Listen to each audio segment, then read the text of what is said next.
بسم اللہ الرحمن الرحیم۔ السلام علیکم دوستو۔ کرونا وائرس اٹلی، اسپین اور فرانس سمیت دیگر یورپی ممالک میں تیزی سے پھیل رہا ہے، جبکہ کئی امریکہ میں بھی ایک ہی روز میں 1000 سے زائد اموات کے بعد وہاں مجموعی ہلاکتیں 5000 سے تجاوز کر گئی ہیں۔ دنیا بھر میں کورونا سے متاثرہ افراد کی تعداد 9,36,000 سے زائد جبکہ اموات 47,251 ہو گئی ہیں۔ کورونا سے متاثرہ 1,94,585 افراد صحت یاب بھی ہو چکے ہیں۔ امریکہ میں گزشتہ 24 گھنٹوں کے دوران کورونا وائرس کے 36,000 کیسز رپورٹ ہونے کے بعد متاثرہ افراد کی تعداد 2,15,300 سے زائد ہو گئی ہے۔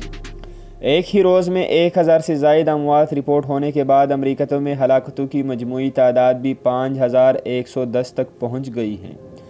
برطانیہ میں آج 4 پاکستانیوں سمیت مزید 563 موت کی گھاٹی میں اتر گئے جبکہ مریضوں کی تعداد 30,000 سے زیادہ ہو گئی ہے۔ برطانیہ میں کورونا وائرس سے ہلاک افراد کی تعداد 2,352 ہو چکی۔ فرانس میں بھی اب تک 9 پاکستانیوں سمیت 4,032 افراد ہلاک ہو چکے ہیں جبکہ گزشتہ روز امریکہ میں بھی 2 پاکستانی کورونا وائرس کے باعث انتقال کر گئے تھے۔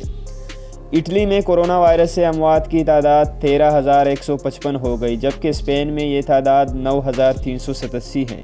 ایران میں کورونا وائرس سے اموات کی تعداد 3,036 جبکہ چین میں 3,312 ہیں۔